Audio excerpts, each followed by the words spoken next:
Greetings, it's Deja Bliss. I'm at the Oregon coast. This chat is about living with the push-pull.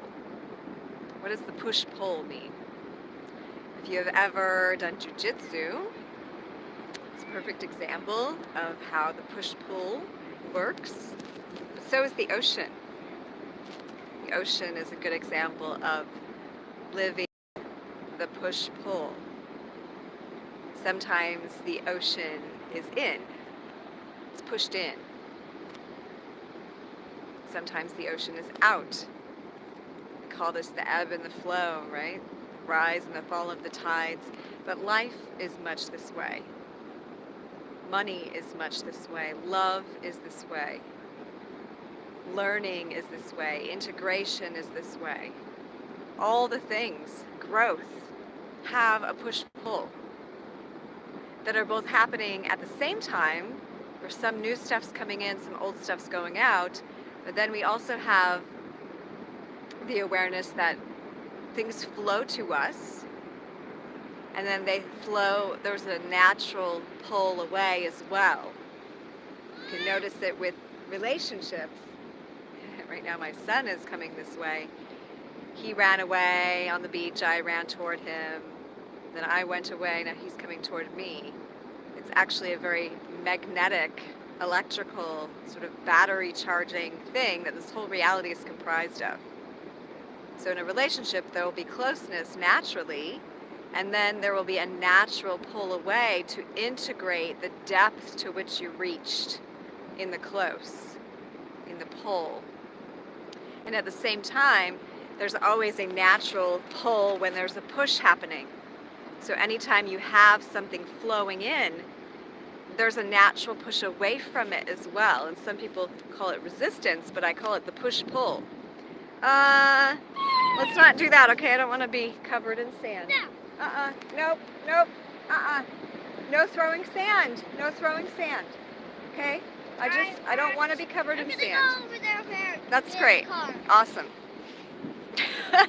So, even though I was resisting the sand, it's funny I just said that, the sand came anyway, and actually had I played with it differently, I probably would have had a different result, but the same thing was occurring there, the push and the pull, the coming toward and the seeming to pull away. Even though the desire to come in is there, as soon as I turn back on it, it runs away. So sometimes we find this in a love relationship, and I want to get to that a little bit deeper. Why, when we go closer to someone, do they seem to go away? It's often the case. Or when we're very close to someone, when we get more intimate with them, there seems to be, again, space. And it's actually this natural push-pull, this ebb and flow that the ocean does, that when we reach deeper depths with someone, the need to integrate that and dissolve whatever barriers were there or whatever it brought up for dissolution is going to happen next. That's actually the natural progression of things. And money too. You know, when money flows in, we often then find this burst, this growth space where, you know, things happen with it, and then there's a natural decline to that to fill, again, a void happening so that more may be pulled in.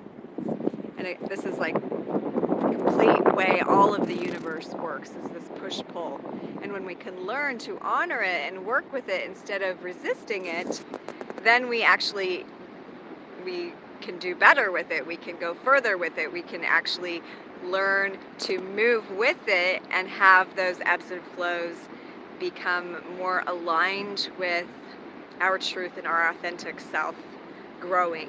And when we resist it and we don't want it to be that way, we actually pull away from what is trying to express through us as a natural progression of our lives moving.